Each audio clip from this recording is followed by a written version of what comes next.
The outpost floated at the edge of known space, far from busy trade lanes and far from help. It was an old structure, built by several species over many years, patched together after wars, disasters, and hurried evacuations. Its metal skin was scarred, and its lights flickered more often than they stayed steady. Ethan Hale had been stationed there for 6 months. He was human, a systems recovery specialist sent by the Terran Union. His job was simple in theory: keep broken places alive until someone decided whether they were worth saving. In reality, it meant long days alone, fixing machines that should have been replaced decades ago, and nights listening to the quiet hum of failing reactors. Ethan was not a soldier. He had never wanted to be one. He was good with his hands, good at thinking under pressure, and very good at staying calm when things went wrong. That was why he had been sent here. On the night everything changed, he was half inside an access panel, rerouting power to the environmental controls when the proximity alarm went off. It was not loud, just 3 sharp beeps. Ethan froze. "No," he muttered, "not tonight." No ships were scheduled, no visitors. The outpost barely existed on most star charts anymore. He pulled himself out of the panel, wiped grease from his hands, and moved toward the central corridor. The lights dimmed as he walked, reacting to the sudden energy draw of an approaching vessel. Then the airlock cycled. Ethan stood still, heart beating faster, one hand resting on the emergency tool at his belt. It was not a weapon, just a heavy multi-purpose wrench, but it made him feel slightly better. The inner door slid open. She walked in. She was tall, taller than most humans, with pale blue skin that seemed to glow faintly under the station lights. Her armor was damaged, cracked along one side, dark fluid dried across it. Her eyes were large and silver, sharp and tired at the same time. She looked around once as if memorizing the space, then focused on Ethan. "You are the human," she said calmly. Ethan nodded. "Yes, you're injured." She glanced down at her side. "I will survive for now." Before he could say anything else, she stepped past him and began walking down the corridor as if she already knew the layout. "Hey, wait," Ethan said, following her. "This station isn't safe for." She stopped outside his quarters. "This room," she said. Ethan blinked. "That's my—" She turned, looked him directly in the eyes, and said the words that would stay with him forever. "One bed, no rules." Silence followed. Ethan felt his brain shut down for half a second. "I'm sorry," he said slowly. "What?" She repeated it exactly the same way. Calm, serious, not teasing, not smiling. "One bed, no rules." Ethan opened his mouth, closed it, and rubbed his face with one hand. "Look," he said, trying to stay polite, "if this is some kind of joke, I'm really not." "It is not a joke," she replied. "It is necessity." She reached for the door control. The door slid open, revealing the small room beyond. One narrow bed, one medical cradle built into the wall, one human-sized living space. The truth hit Ethan all at once. The station's power was failing faster than he had thought. "That bed," he said quietly, "is connected to the last stable life support line." "Yes," she said, "that is why I chose it." Ethan exhaled slowly. "Okay," he said, "okay, then we'll figure something out."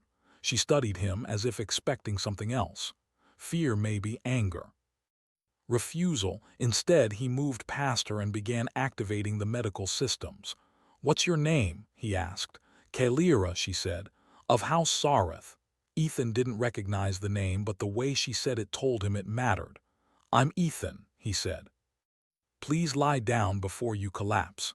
She hesitated for a fraction of a second, then did as he asked. As soon as the medical cradle engaged, alarms flared across Ethan's wrist console. Multiple internal injuries, energy depletion, neural strain. "You shouldn't have flown here alone," he muttered. "I did not," Kalira said. "The others did not survive." Ethan didn't ask more. Some truths didn't need pushing. He worked quickly, sealing wounds, stabilizing her breathing, rerouting power from non-essential systems. The station lights dimmed even further. Then another alarm sounded, external sensors, multiple contacts. Ethan's blood ran cold. "Kalira," he said, "what did you bring with you?" Her eyes opened, sharp despite her condition. "Those who destroyed my home," she said. "And those who believe humans are weak." The station shuddered as something struck its outer hull. Ethan swore under his breath and checked the defense systems. Most of them were offline. The few that worked were barely holding. "You tested the human," she said suddenly. Ethan looked at her. "What?" "When I said the words," she continued, "your reaction was important." Ethan let out a humorless laugh. "Trust me, I had no plan." She watched him closely. "Yet you did not take advantage. You did not reject me. You focused on survival." Another impact rocked the station. Ethan grabbed his toolkit. "Whatever test this was, we're kind of busy right now." He sealed the door and moved to the control panel, hands flying over switches and cables. He rerouted power from lighting to shields, from shields to weapons, from weapons back to life support when the strain grew too high. Kalira watched him work, her silver eyes never leaving him. "This is not how humans are described," she said. Ethan shrugged. "Descriptions are usually wrong." A breach warning flashed. The attackers were trying to board. Ethan activated emergency lockdowns, sealing corridors, venting sections of the station to slow intruders. It was risky. Anyone caught in those areas would die. He hesitated only a moment before making the call. Some choices didn't feel heroic. They just felt necessary. The station groaned, metal screaming as it resisted forces it was never meant to handle. Kalira pushed herself upright despite the medical restraints. "You should not do this alone," she said. "I'm not," Ethan replied. "You're still here." That earned a faint, surprised expression from her. The first boarding team breached the outer hull. Ethan triggered the countermeasures he had secretly rebuilt months earlier, systems no one thought were worth fixing. Gravity traps, pressure shifts, automated doors slamming shut at just the right time. The attackers expected a broken outpost. They did not expect a human who knew every weakness and every strength of the place. Minutes stretched into hours.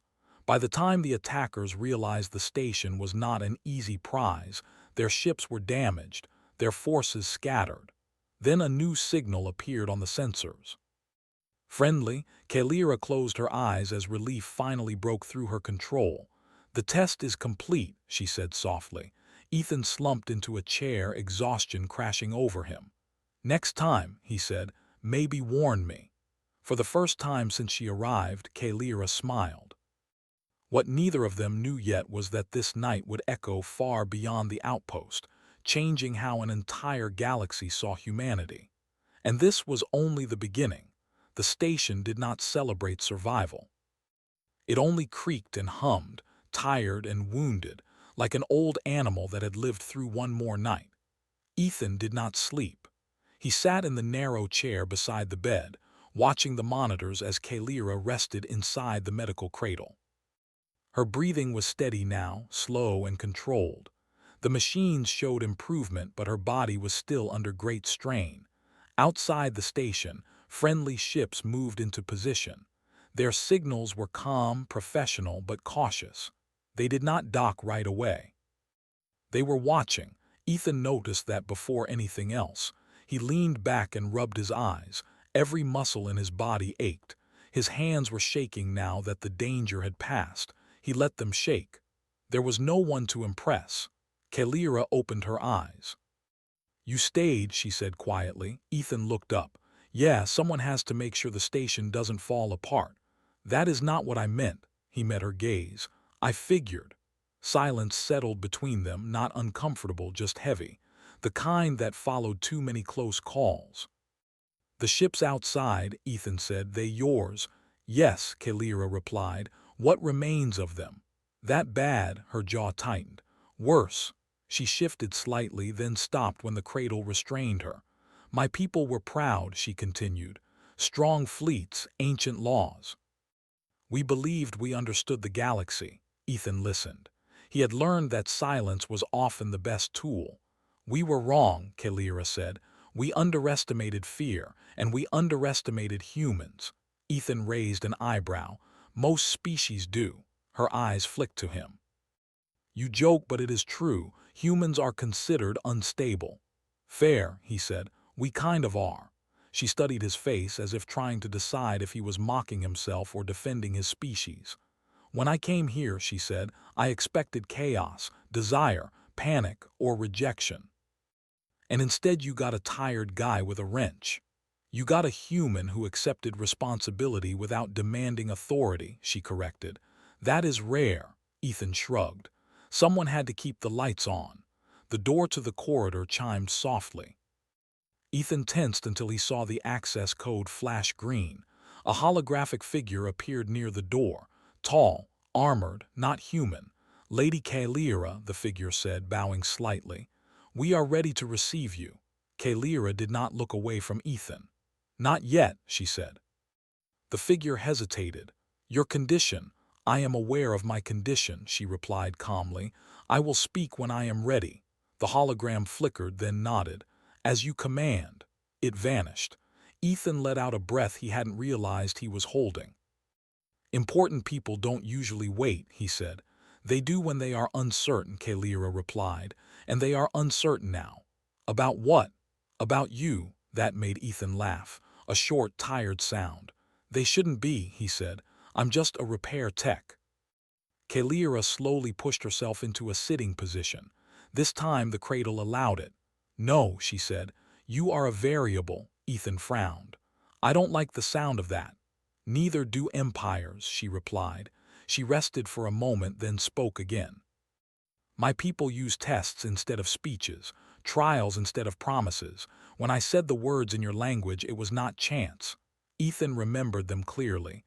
One bed, no rules. It was a survival oath, she continued. A way to see how a being behaves when placed above another without witnesses. Ethan felt a cold weight settle in his stomach. And if I had failed, Kalira did not answer immediately. I would not be here, she said finally. Ethan nodded once. He did not ask more. The station shuddered again, softer this time. Docking clamps engaged. They're coming aboard, Ethan said. Yes, Kalira replied. And now you will be seen. The doors opened minutes later. 3 figures entered the room. 2 armored guards and 1 elder, marked by symbols etched into their armor. All of them looked at Ethan before looking at Kalira. That did not go unnoticed. You allowed a human to command the station, the elder said. I did, Kalira replied. He vented populated sections, the elder continued. He saved the core, she said. He disobeyed protocol. He created new protocol, Kalira answered. The elder turned to Ethan.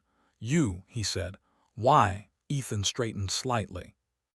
He was very aware of how small the room felt now. Because people were going to die, he said simply, and because no one else was here to stop it.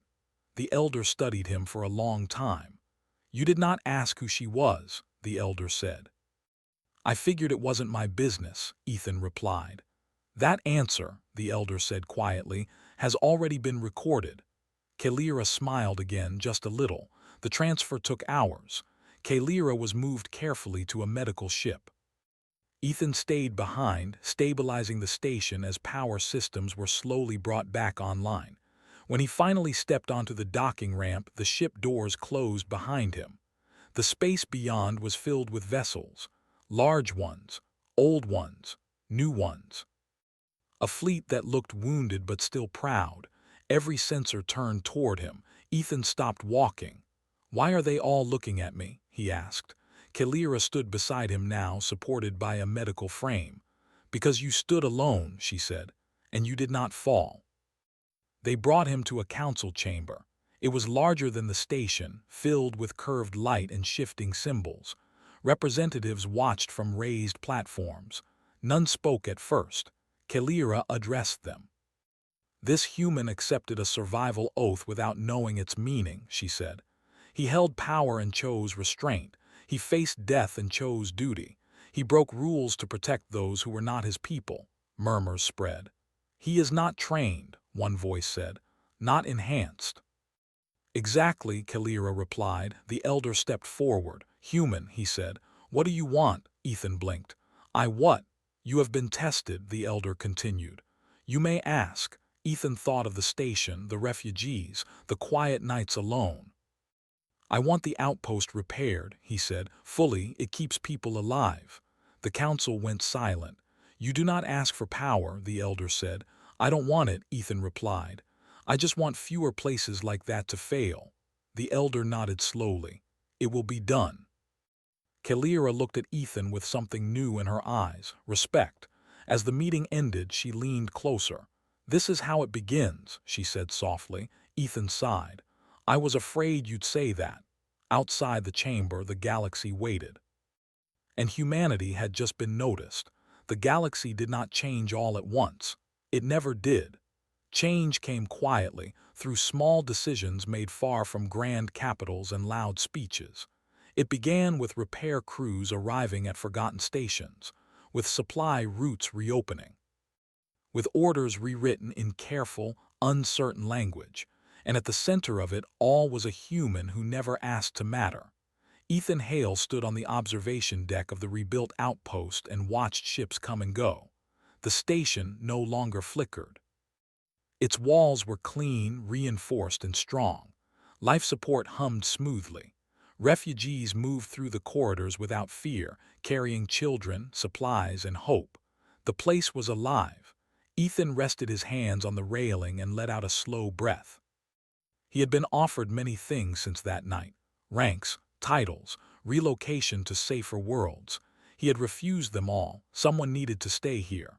Kalira approached quietly, her steps light despite the injuries that still lingered. She no longer wore battle armor. Instead, she wore simple formal clothing marked with the symbols of her house and her people. You are avoiding the council again, she said. Ethan smiled without turning. I prefer fixing machines to politics. They consider that a political statement, she replied. That figures. She joined him at the railing. For a moment, neither spoke. Ships drifted past the viewport, their lights reflecting in the glass. The attackers have withdrawn, Kalira said, not because they fear our fleets. Ethan glanced at her. Then why? Because they fear what you represent, she answered. Ethan frowned.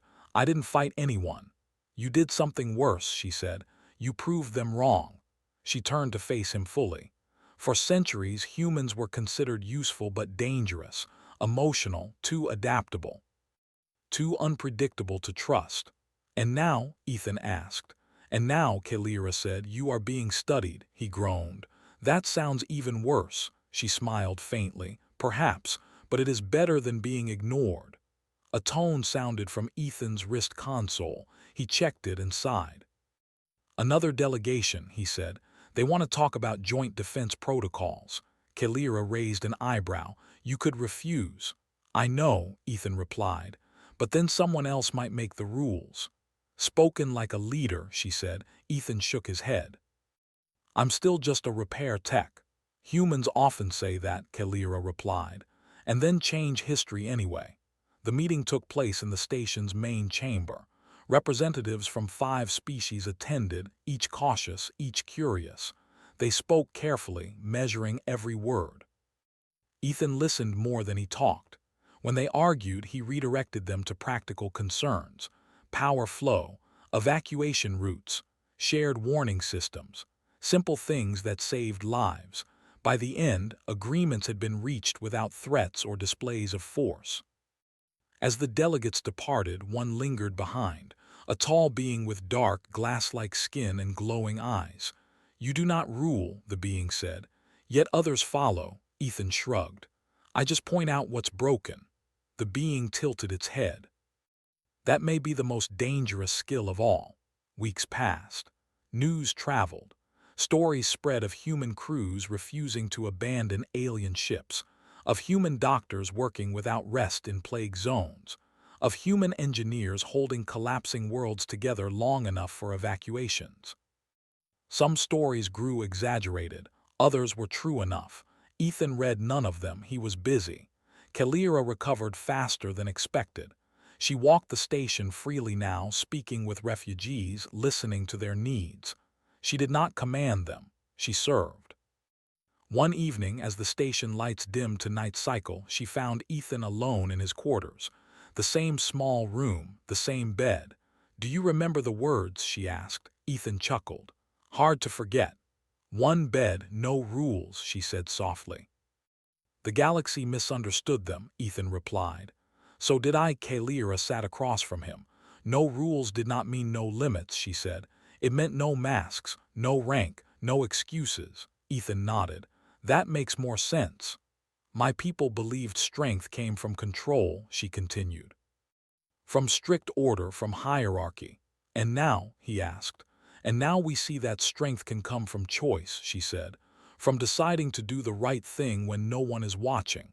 Ethan leaned back, staring at the ceiling. "I didn't think about any of that," he admitted. "I just didn't want anyone to die," Kalira smiled. "That is why it mattered." The council summoned Ethan one final time. This time the chamber was full. Kalira stood beside him, steady and calm. The elder spoke. "Human Ethan Hale," he said, "your species stands at a threshold. You may remain independent, or you may join us as equals." Murmurs filled the room. Ethan felt every eye on him. "I don't speak for all humans," Ethan said carefully. "But I know this, we don't want to rule the galaxy, we just don't want to let it fall apart." Silence followed. Then slowly the elder bowed. "Then we will stand with you," he said. The decision spread faster than anyone expected. Other powers took notice. Some resisted, some tested boundaries. Humans responded the same way every time. They showed up. Not with grand fleets or threats, but with tools, plans, and stubborn refusal to give up. Ethan returned to the outpost after the ceremony. The station welcomed him with familiar sounds, systems running smoothly, people living. Kalira met him at the entrance. "You could leave," she said, "take a place among the stars." He looked around. "I think I already have," she nodded, understanding. As cycles passed, the phrase spread quietly among many species. One bed, no rules. It became a saying stripped of its original words but not its meaning. It meant trust. It meant responsibility. It meant that when humans stood beside you, they would not abuse power, even when they could, especially when they could. Ethan stood at the observation deck once more, watching ships jump to hyperspace. The galaxy was still dangerous, still broken in many places, but now it was watching humanity not with fear, but with hope. And that, more than any weapon, changed everything.